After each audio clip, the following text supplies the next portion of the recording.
The Steelers dropped their first loss against the Washington football team last night. Like most Steeler fans, we all knew this day would come. It was inevitable. A perfect season doesn't mean a Super Bowl either. And the way Pittsburgh played against Baltimore Week 12, this loss does not come as a huge surprise. Fortunately, this loss was a weaker one and has significantly less of an impact on the Steelers' path to the 1 seed as if it were an in-conference matchup. They still control their destiny.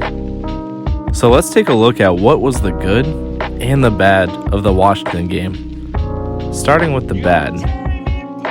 Pass catching. The Steelers dropped 8 passes in Monday night's loss, and it was frustrating to say the least for everybody, probably Big Ben the most. This has been somewhat of an issue most of the year, but it has become clearly evident over the last 2 games, leading to Tomlin saying, can be worked on. Yeah, they can catch the ball or they can get replaced by those that will catch it. Now, I do expect this to lead to more snaps for James Washington, who's been as good as anyone catching the ball, and maybe more looks for Jalen Samuels in the spread offense, who in my opinion has sure hands as anyone. The run game. The offensive line has gotten absolutely no push. Granted, this might be a D-line that rivals the Steelers. There's no excuse for the Steelers to muster up 21 yards on 14 carries. They absolutely got bullied all game and couldn't run for 1 yard on several tries. I do not think it's solely on Snell's shoulders, but look for Connor's return to add a boost as he's averaging 4.4 yards a rip, despite the inconsistent run game and offense. Will this lead to some adjustments on the line? I don't know, we'll see. I doubt it. Injuries. Injuries are never an excuse for most, but they sure did impact Monday's game at the worst time. Roster depth down the stretch will be an issue.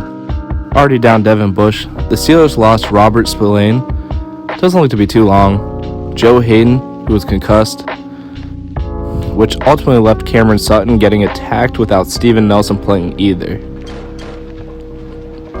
The injuries caused some miscommunications we haven't really seen since the dark ages of 2013 to 2018. We also were without the great Chris Boswell, which clearly influenced the Steelers not to kick a 45-yard field goal late in the game. Not to mention the Steelers also did not have Marquise Pouncey, which led to this bad snap, and we're without Connor, as mentioned earlier. Play calling. This may tie into the run issues, but there were plenty of problems all around offensively. 5 straight plays unable to punch the ball in at the 1, with one of them being a pass to an offensive lineman. The 3rd and 10 where they did a run play, I could go on. Whether it's Randy Finkner or Ben Roethlisberger making the final call on these plays are not being executed, nor do they seem to be good plays at all.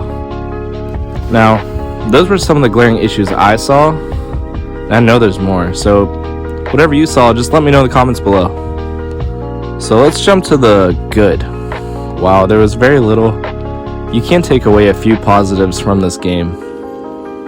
The first being pretty obvious in my opinion, TJ Watt. Yes, he had a couple of mishaps, but his presence is still being felt strongly without Bud Dupree. A concern amongst many, Watt had a sack, forced fumble, and pressure on several plays. Watt elevates the D-line around him. Making definitive stops, he proves that as long as he's on the field, he will be a game changer. Even if it's seemingly him against the entire other team at times, TJ Watt's your defensive player of the year.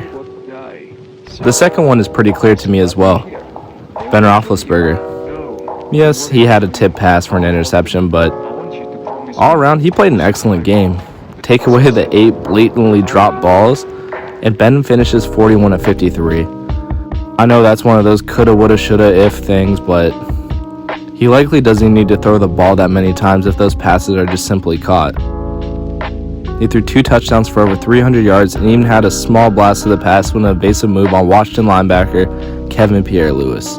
He makes the plays as he always has and will continue to be the arm that this offense lives and dies by. So, the team as a whole on Monday night, just as Tomlin put a week ago, sucked. They seemed flat after a good quarter. In the second half, they failed to put up more than 3 points. On the bright side, Washington is a team that's trending up.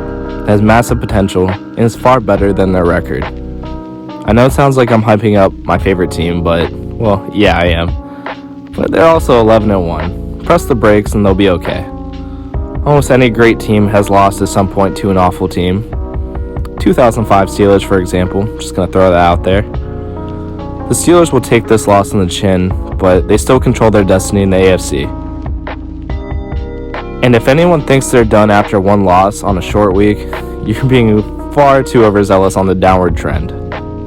Stay tuned. Tomorrow I'm uploading my Bring On Buffalo video, and it's going to be glorious.